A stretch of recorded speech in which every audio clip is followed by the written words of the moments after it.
Olá, tudo bem? Para quem esqueceu, sou a professora Rosane Cordeiro, da Secretaria Estadual de Educação do Rio de Janeiro. Nossa disciplina é Língua Portuguesa. Vamos dar continuidade ao trabalho que iniciamos no bimestre passado. Lembra? Vamos começar conversando um pouco sobre a produção literária, as escolhas feitas pelo escritor, a tradição literária e o contexto social. Todo autor escreve a partir do que ouve, vê e vive. A história construída precisa ter um contexto social. A linguagem empregada, a escolha vocabular, tudo deve estar em harmonia. Quando lemos as obras de um determinado período literário, por exemplo, precisamos lê-las com o olhar do seu tempo, com os conceitos da sociedade da época. A arte barroca, por exemplo, expressa as ideias e os sentimentos dos artistas do século XVII, que vivem um mundo contraditório, dividido entre o paganismo e a religiosidade. A linguagem é requintada e apresenta um rebuscamento formal, com o excessivo emprego das figuras de linguagem. Tal rebuscamento e jogo de palavras pode ser um dificultador na leitura e interpretação dos textos dessa época, por leitores menos experientes. Ocultismo, uma das linhas estruturais da fase barroca, vai apresentar construções obscuras e preciosistas. A poesia de Gregório de Matos, por exemplo, é marcada pelo contraste, pela antítese e pelo paradoxo. Observe essa estrofe.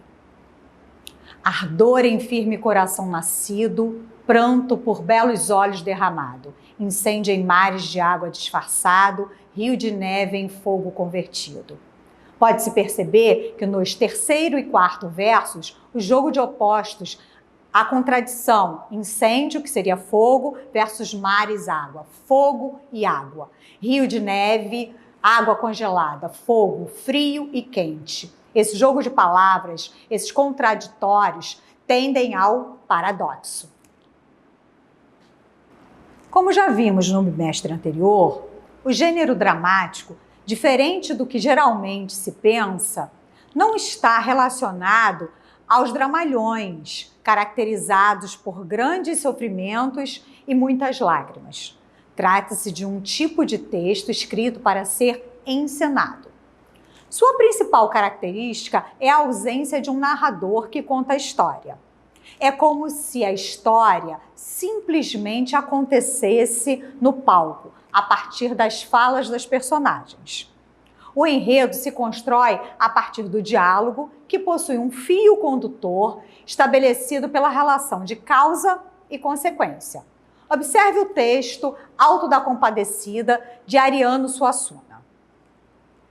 João Grilo. Mas Chicó, e o Rio São Francisco? Chicó. Lá vem você com essa mania de pergunta, João. João Grilo. Claro, tenho que saber. Como foi que você passou? Chicó. Não sei, só sei que foi assim.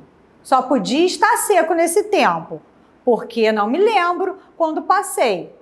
E nesse tempo, todo cavalo ali comigo, sem reclamar nada. João Grilo. Eu me admirava era se ele reclamasse. Observe que as perguntas e respostas vão construindo a cena e desenhando as personagens. Nesse caso, a história fantasiosa ou mentirosa de Chicó. Ao construirmos nossos textos, utilizamos-nos de vários artifícios, como os sinônimos, por exemplo. Desde muito cedo, acostumamos a buscar o significado das palavras em dicionários. Você sabe que tipo de dicionário é esse? Não? Nunca parou para pensar nisso? Então vamos lá. Muitos acreditam que só há um tipo de dicionário. O mais popular deles é o de sinônimos, aquele que nos acostumamos a utilizar. Nele encontramos definições e outras palavras de sentido semelhante. Observe que falei semelhante e não igual, pois não existem duas palavras com sentidos exatamente iguais. Somos econômicos e sempre que há essa tendência, uma delas desaparece. Então, quando em um texto não desejamos repetir por várias vezes a mesma palavra, recorremos ao sinônimo. Mas observe que não escolhemos qualquer uma da relação que aparece no dicionário. Haverá sempre uma que melhor se encaixará ao contexto que temos. Isso significa dizer que não existe sinônimo perfeito, ou seja, duas palavras exatamente com o mesmo sentido, mas que cada uma terá seu contexto específico de uso. Os antônimos são palavras de sentidos opostos, como claro e escuro, quente e frio, etc. São amplamente utilizados quando queremos falar de opostos. Palavras homônimas são aquelas que possuem ou o mesmo som ou a mesma grafia, mas significados diferentes, como seção com 2 S's e seção com C cedilha. Seção com 2 S's é seção de cinema. A seção com C cedilha, espaço geográfico. Seção de material de limpeza do supermercado, por exemplo. Essas palavras são homônimas homófonas, ou seja, possuem o mesmo som, mas grafia e significados distintos. Quando temos a mesma grafia, mas pronúncias diferentes, dizemos que são homógrafas, mesma grafia. Como, por exemplo, molho com o A aberto, molho de chaves, molho do verbo molhar, e molho, molho de tomates, com O fechado. E os parônimos, que costumam brincar dizendo parece, mas não é. São palavras que possuem tanto a grafia quanto o som muito parecidos, mas são palavras distintas, com significados próprios, porém causam grande confusão, como retificar, consertar, e ratificar, confirmar. O que diferencia uma da outra é apenas a troca entre as vogais A e E, uma letra, mas o significado é bem diferente. E aí, gostou de brincar com a grafia? O som e o significado das palavras? Fique atento para não dizer uma coisa quando deseja falar outra. Outra palavrinha traiçoeira é o nosso querido porquê. Ou seria porquê? Ou por que não porquê? Você sabe como utilizar cada uma dessas formas? Então vamos lá. Porque junto e sem acento. Introduz uma explicação, inicia uma resposta ou uma oração explicativa. Porque junto e com acento. É sempre antecedido de um artigo. O porquê, do porquê. Porque separado e sem acento.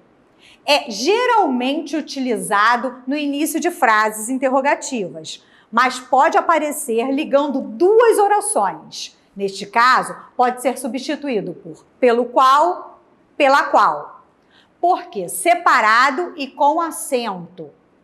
É utilizado no final das frases interrogativas.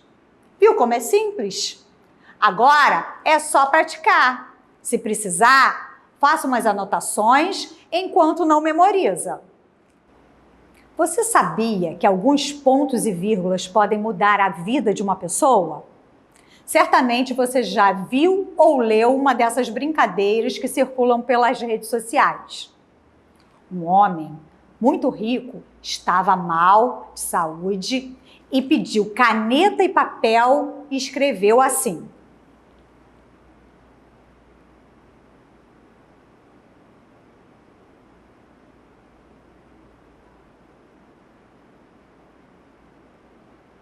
morreu antes de fazer a pontuação. Afinal, a quem ele deixou a fortuna?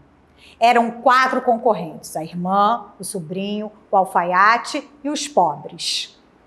O escrito chegou à mão deles e cada um fez a pontuação que lhe conveio. O sobrinho fez a seguinte pontuação: deixo meus bens à minha irmã? Não, a meu sobrinho. Jamais será paga a conta do alfaiate. Nada aos pobres. A irmã chegou em seguida. pontuou assim: deixo meus bens à minha irmã, não ao meu sobrinho. Jamais será paga a conta do alfaiate. Nada aos pobres. O alfaiate pediu a cópia do original, puxou a brasa para sua sardinha. Deixo meus bens à minha irmã? Não. A meu sobrinho? Jamais. Será paga a conta do alfaiate. Nada aos pobres. Os descamisados da cidade escreveram assim: deixo meus bens à minha irmã? Não. A meu sobrinho? Jamais. Será paga a conta do alfaiate? Nada aos pobres. Moral da história: nunca ache que pontuar é besteira. O uso adequado da pontuação é importantíssimo para a produção de sentido de um texto. Com essa mensagem, finalizo o nosso encontro de hoje. Assim é a vida. Nós é que colocamos os pontos. E isso faz toda a diferença. Até a próxima!